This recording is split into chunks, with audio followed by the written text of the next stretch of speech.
everyone. Welcome to topic of the day. आज हम discuss करेंगे the Armed Forces Special Powers Act.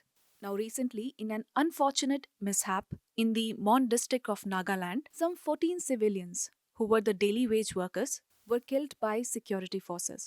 इसलिए the Nagaland government demanded for repealing of AFSPA in the Lok Sabha. Now the concept of AFSPA was brought by the British in 1942 against the Quit India movement. It was enacted by the Parliament and approved by the President in 1958. ये act armed forces को extraordinary power और immunity देता है to bring back order in the disturbed areas. Disturbed areas वो areas हैं जहां पर there are differences और disputes between the members of different religions, races, language, or there are differences due to caste or religious groups. The extraordinary powers may include prohibition of a gathering of 5 or more in an area, or the use of force, or even open fire after a warning. Also, it gives power to arrest without a warrant. Now let's see some provisions of this act. सबसे पहले there is section 3 in which it empowers the governor of state or a union territory as a disturbed area. Section 4 gives the power to the army to search any premises and make arrest without warrants. In the section 6, the arrested persons and the seized property are handed over to the police. The section number 7 says that prosecution is permitted only after the sanction of the central government. Now let's see the areas of imposition of AFSPA. Assam was the first state to come under this act in 1958 because of the ULFA, that is the United Liberation Front of Assam. And the entire state of Assam came under this act in the 1990. The Northeast, Jammu and Kashmir and Punjab were under this act, but later on it was repealed in Punjab, Tripura and Meghalaya. Currently, Nagaland, which came under this act in 1958, Manipur in 1980, and Jammu and Kashmir in 1990.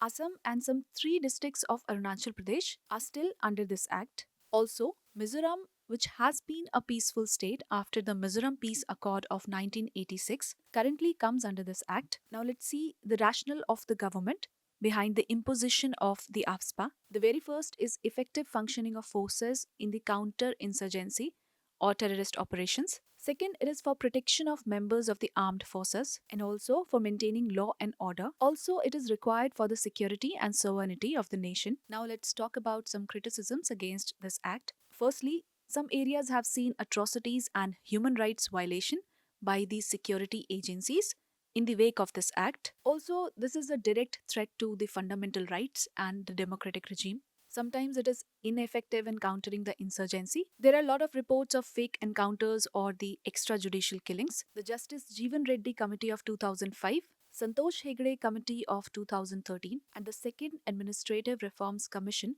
has recommended the repealing of the Armed Forces Special Powers Act. Now let's talk about the possible way forward. Firstly, we have to focus on transparency and removing ambiguity in this law. Also, the development of Northeast will lead to the decline in insurgency and the terrorist activities there.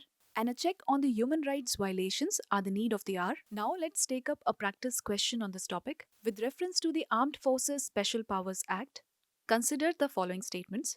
First, only the President can declare the whole state or union territory as a disturbed area.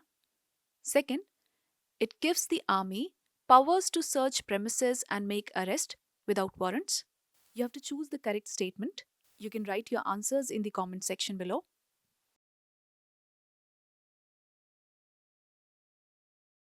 So the correct answer is B. That is, only second statement is correct.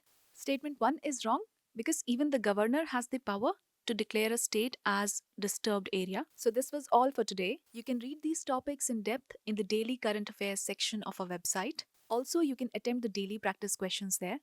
For regular updates, do follow us on our social media handles. The links are provided in the description below. And for more such videos, do stay tuned to the NextIAS YouTube channel.